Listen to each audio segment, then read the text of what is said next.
Bhogapuram airport, దీనికి Alluri Sitaramaraju international airport అని పేరు పెట్టారు కదా. అసలు దీన్ని ఎవరు కట్టించినారు? క్రియేట్ చోర్ బాబు అని చెప్పేసి వీళ్ళు ట్రెండ్స్ కొడుతూ ఉన్నారు, ఎవరు వైసీపీ వాళ్ళు.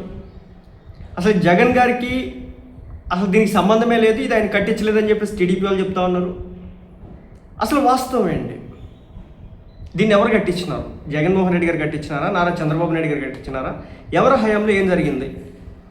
అసలు దీనికి చంద్రబాబు నాయుడు గారికి సంబంధం లేదు అని చెప్పేసి వైసీపీ వాళ్ళు అంటున్న వాదనలో ఎంతవరకు నిజముంది? అలాగే జగన్మోహన్ రెడ్డి గారు ఉత్త క్రియేట్ కోసమే కొట్లాడుకుంటున్నాడు తప్ప ఆయన సాధించింది ఏమీ లేదు అనే దాంట్లో ఎంతవరకు నిజముంది? ఎట్టకేలకు ఒక one of the top most international airport అయితే ఈ రోజున మన స్టేట్లో సగర్వంగా చెప్పుకుందాం కంప్లీట్ చేసినారు. ఈ కంప్లీట్ అవ్వడానికి ఉన్నటువంటి ఘనత ఒకరికని చెప్పడం చాలామంది ఉన్నారు దీంట్లో. బేసిక్గా ఒక రాష్ట్ర ప్రభుత్వం ఒక మంచి నిర్ణయం తీసుకొని మంచి అడుగు ముందుకేస్తే కనుక, దాన్ని కంటిన్యూ అయితే కనుక రిజల్ట్ ఇది ఈ విధంగా భోగాపురం ఎయిర్పోర్ట్ మాదిరి ఉంటుంది. అర్థమైందా? అమరావతి రాజధానిని కూడా కంటిన్యూ చేస్తుంటే ఈ రోజున వైసీపీ పార్టీ 11 స్థానాలకి పడేది కాదు అనేది నా యొక్క అభిప్రాయం. ఎందుకు కూడా చెప్తాను. ఈ రోజున భోగాపురం ఎయిర్పోర్ట్ కట్టినారు, దాదాపు కొన్ని వేల కోట్లు ఖర్చు పెట్టినారు, కొన్ని వేల ఎకరాల భూములు తీసుకున్నారు. చంద్రబాబు నాయుడు గారు అసలు ఈ ప్రాజెక్టు స్టార్ట్ అవడానికి కారణం చంద్రబాబు నాయుడు గారు. మీరు అడగవచ్చు చంద్రబాబు నాయుడు గారికి ఏం సంబంధం అని చెప్పేసి. చెప్తాను. 2014 ఎలక్షన్స్లో ఆనాడు గెలిచింది ఎన్డీఏ కూటమి ప్రభుత్వం. పవన్ కళ్యాణ్ గారు డైరెక్ట్గా పోటీ చేయలేదు, బీజేపీ వాళ్ళు టీడీపీ వాళ్ళు కలిసి స్థానాలు పంచుకొని పోటీ చేసి ఆనాడు గవర్నమెంట్ ఫామ్ చేయగలిగినారు. అప్పుడు ఫస్ట్ టర్మ్లోనే చంద్రబాబు నాయుడు గారు ఒకటి అనుకున్నారు, దీనికి కొన్ని వేల ఎకరాల భూమి అవసరం, 15,000 ఎకరాలు భూమి తీసుకుందాం అని చెప్పేసి ఒకనొక టైంలో ఆయన యొక్క ఆలోచన. ఎందుకు కూడా చెప్తాను, ఒక విజన్ ఉన్న లీడర్కి ఉండేటటువంటి లక్ష్యాలు ఎలా ఉంటాయి అనేది కూడా ఈ వీడియోలో నేను చెప్పే ప్రయత్నం చేస్తాను. అంటే ఇక్కడ నేను మోయడానికి కాదు, బట్ వాస్తవం మాట్లాడదాం అనుకుంటున్నాను. అంటే ఈ ఎయిర్పోర్ట్ ఇక్కడ కట్టాలి వైజాగ్కి, అది వచ్చేసి మన మిలిటరీకి సంబంధించినటువంటి ఆధీనంలో, నేవీకి సంబంధించి అండర్ కంట్రోల్లో అది ఎయిర్పోర్ట్ కంప్లీట్గా ఉండబోతుంది ఇప్పటి నుంచి. లెక్క ప్రకారం వాళ్ళు నార్మల్ సామాన్య ప్యాసింజర్స్ దీంతో కలిపి వైజాగ్ ఎయిర్పోర్ట్ నడిచేది. ఇప్పటి నుంచి ఏదైతే నేవీ ఉందో వాళ్ళకి వెళ్ళిపోతుంది, కానీ సామాన్యులకు కొంతకాలం ఆపరేషన్స్ నడుస్తాయి. తర్వాత భోగాపురం ఎయిర్పోర్ట్ కంప్లీట్గా దీనిలోకి వచ్చేస్తుంది అన్నమాట. అయితే చంద్రబాబు నాయుడు గారు ఏం చేసినారంటే, ఆనాడు ఇక్కడ భూములు తీసుకోవడం, ల్యాండ్ పూలింగ్ అనో లేకపోతే ఇంకొక పేరు పెట్టడమో చేసి వాళ్ళకి ఆఫర్ చేసి మంచి రేట్ ఇచ్చి భూములు తీసుకునే ప్రయత్నం చేస్తే అప్పుడు రైతులందరూ కూడా ఎదురు తిరిగినారు, ఇన్ని వేల ఎకరాలు నేను ఒక ఎయిర్పోర్ట్కి ఇవ్వమని చెప్పేసి. అప్పట్లో ఇంకా అంతా కుదించుకొని ఒక 5,000 ఎకరాల వరకు తీసుకొని పెద్ద ఇంటర్నేషనల్ ఎయిర్పోర్ట్ కడదాం, ఎందుకంటే ఉత్తరాంధ్రకి ఇంకా గేమ్ చేంజర్ అంటే ఇదే. ఒక విషయం చెప్తే ఇక్కడ ఒక విషయం చెప్పి మెయిన్ టాపిక్లోకి వెళ్దాం. ఏమంటే ఎప్పుడైనా గుర్తుపెట్టుకోండి, ఒక ఇంటర్నేషనల్ ఎయిర్పోర్ట్ వచ్చిందంటే ఆటోమేటిక్గా దాని చుట్టూ ఉన్నటువంటి ఒక 50 ఏకర్స్ ఏదైతే ఉంటుందో సరౌండింగ్స్ మొత్తం కూడా టాప్ స్పీడ్లో, జెట్ స్పీడ్లో అంటే వర్క్స్ అన్నీ జరుగుతాయి అనమాట. జెట్ స్పీడ్లో డెవలప్మెంట్ అనేది జరిగింది. ఎందుకంటే 50 కిలోమీటర్లు 60 కిలోమీటర్ల రేడియస్లో ఒక ఎయిర్పోర్ట్ ఉందంటే కనుక, ఆ కనెక్టివిటీ ఉందంటే కనుక ఆ చుట్టుపక్కల సిటీస్ అన్నీ కూడా ఆల్మోస్ట్ డెవలప్ అవడానికి ఎక్కువ అవకాశాలు ఉంటాయి. ఇక్కడ కూడా అదే జరగబోతుంది. అందుకోసం ఏం చేస్తున్నారంటే, ఎప్పుడైనా గుర్తుపెట్టుకోండి, ఒక్కసారి అక్కడ ఎయిర్పోర్ట్ వచ్చిన తర్వాత నార్మల్ పీపుల్ దగ్గర భూములు ఉంటే కనుక వాటి రేటుకి రెక్కలు వచ్చేస్తాయి. ఒకవేళ గవర్నమెంట్కి అవసరమై అక్కడ భూములు తీసుకుందామంటే వాళ్ళు ఇయ్యరు. అందుకోసం ఏం చేస్తారంటే, గవర్నమెంట్లో ఒక విజన్ ఉన్నటువంటి వ్యక్తి ఏం చేస్తాడంటే, సో ముందుగానే ఎక్వైర్ చేస్తాడు మెజారిటీ భూముల్ని, చేసి అది గవర్నమెంట్ కింద పెట్టుకుంటాడు. ఎలా ఉంచుతాడంటే, రేపొద్దున అక్కడ కాంప్లెక్స్ కట్టాలన్నా ఏదైనా చేయాలంటే లీజుకి ఇస్తాడు. దాని ద్వారా రాష్ట్ర ప్రభుత్వానికి రెవెన్యూ జనరేట్ అవుతుంది. ఇదే మోడల్ ఇప్పుడు అమరావతిలో జరుగుతూ ఉంది. చాలామంది దాన్ని రియల్ ఎస్టేట్ వెంచర్ అంటారు, సో నేను దాన్ని ఒప్పుకోను, బట్ ఆ విధంగా జరుగుతుంది. ఇప్పుడు కూడా ఇక్కడ కూడా 15,000 ఎకరాలు అని చెప్పేసి అనుకున్నాడు, బట్ 5,000 ఎకరాలకు వచ్చింది. అప్పట్లో పవన్ కళ్యాణ్ గారు కూడా ఎదురు తిరిగినాడు. ఆ తర్వాత జగన్మోహన్ రెడ్డి గారు వచ్చిన తర్వాత దీన్ని 3,000 ఎకరాలు కుదిచ్చేసినాడు. 3,000 ఎకరాలు కుదిచ్చేస్తే అక్కడ ఒక ఇంటర్నేషనల్ ఎయిర్పోర్ట్ గవర్నమెంట్ చేతిలో ల్యాండే ఉండదు. రేపొద్దున ఎక్స్పాన్షన్ కోసం కూడా మళ్ళీ రైతుల దగ్గర నుంచి డబ్బులు అడగాలి ఎవరు ఫ్యూచర్లో. దాన్ని ఆలోచించరు అనమాట.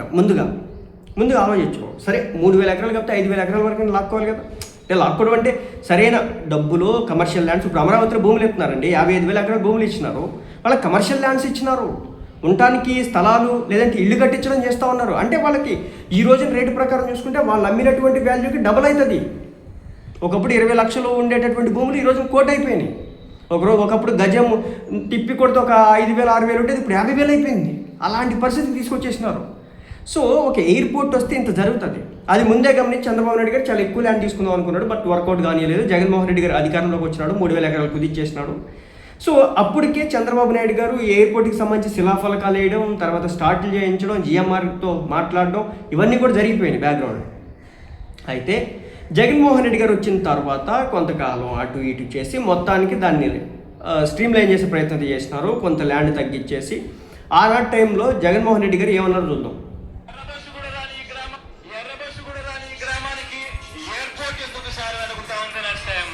అదిగోండి, ఎర్ర బస్సు కూడా రానటువంటి ఈ భోగాపురం చుట్టూ ఉన్నటువంటి గ్రామాలకి ఎయిర్పోర్ట్ అవసరమా అని జగన్మోహన్ రెడ్డి గారు అప్పుడు అడిగాడు.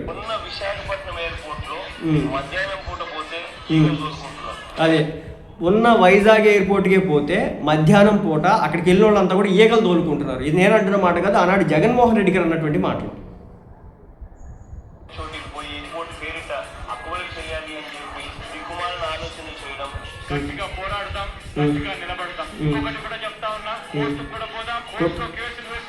ఇట్లా ఇట్లా కోర్టులు కేసులు వేస్తూ ఉంటారు. ఒకటి, వైజాగ్ ఎయిర్పోర్ట్ ఈగలు తోలుకోవడానికి ఖాళీగా ఉంది, అక్కడ ఒక ఎయిర్పోర్ట్ కడతారా? ఎర్ర బస్సు కూడా లేని చోట ఒక ఎయిర్ బస్ వస్తుందా?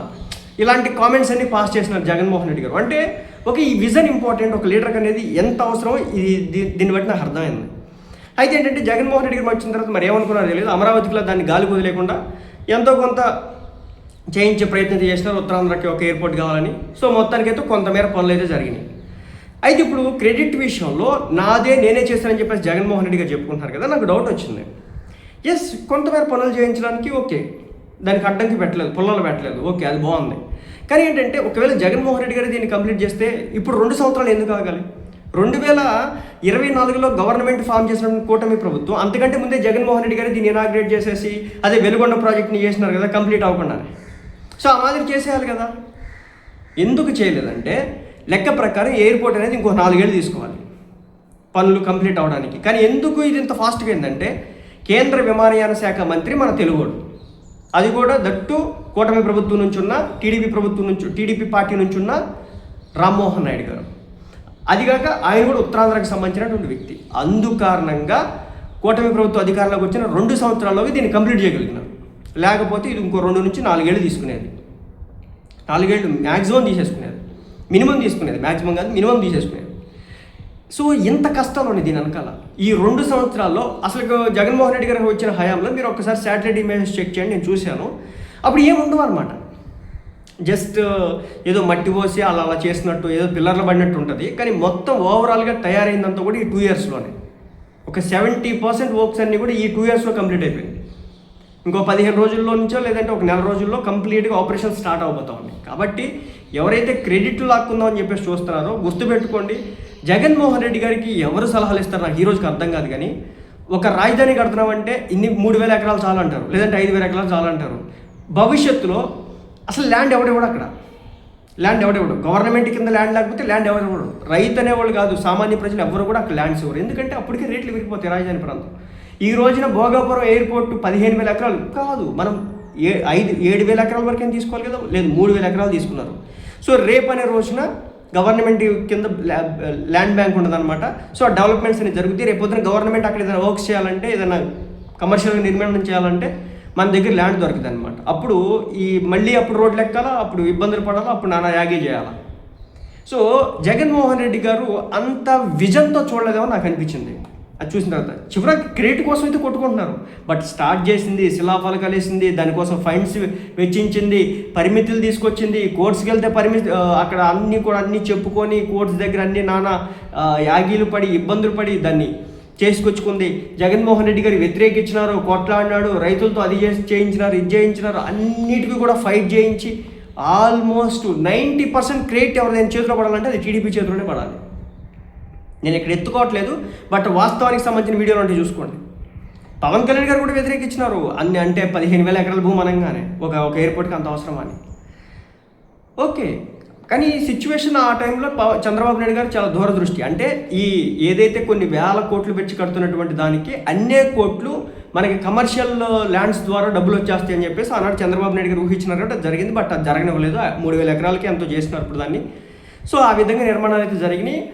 దాదాపు ఇప్పుడు 60 లక్షల మంది పర్ ఇయర్కి వెళ్తారు. దాదాపు దీనికి వచ్చేసి టోటల్గా 4 కోట్ల మంది ప్యాసింజర్స్ 1 ఇయర్లో వెళ్ళడానికి అయితే అవకాశం ఉన్నట్టు తెలుస్తుంది. అలాగే దీన్ని ఎక్స్పాండ్ చేసుకుంటానే ఉండొచ్చు అనమాట. ఆ విధంగా దీన్ని డెవలప్ చేస్తున్నారు. సో చాలా అద్భుతంగా 4 కిలోమీటర్స్ 3.8 కిలోమీటర్స్ స్ట్రిప్ ఉన్నటువంటి రన్వేని ఏర్పాటు చేసినారు. ఎంత పెద్ద ఫ్లైట్ అయినా ఇక్కడ దిగవచ్చు అనమాట.